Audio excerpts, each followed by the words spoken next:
রাজধানীর পল্লবীতে পুলিশ হেফাজতে নির্যাতনে ইশতিয়াক হোসেন জনি হত্যার মামলায় এসআই জাহিদুর রহমান ও পলাতক এএসআই কামরুজ্জামানের যাবজ্জীবন কারাদণ্ড বহাল রেখেছে হাইকোর্ট।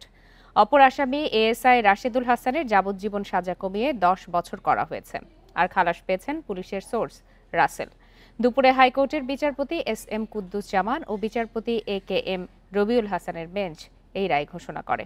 এ মামলায় 2020 সালের সেপ্টেম্বরে নির্যাতন ও হেফাজতে মৃত্যু নিবারণ আইনের মামলায় প্রথম রায় দেন ঢাকা মহানগর দায়রা জজ আদালত। রায়ে এসআই জাহিদ সহ 3 পুলিশ সদস্যকে যাবজ্জীবন এবং 2 সোর্সকে 7 বছরের সাজা দেয়া হয়।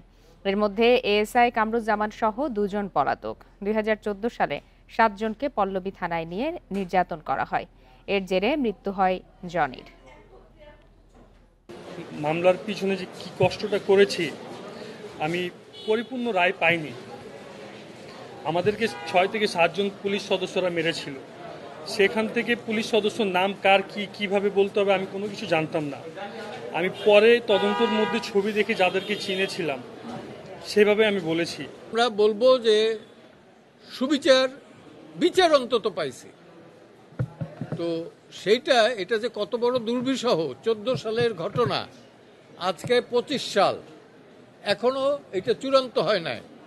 হাইকোর্ট পর্যন্ত চূড়ান্ত হয়েছে। আমার দৃঢ় বিশ্বাস যে আপিল বিভাগে যেতে পারে, গেলেও আমার দৃঢ় বিশ্বাস এখানে আমরা জয়লাভ করব।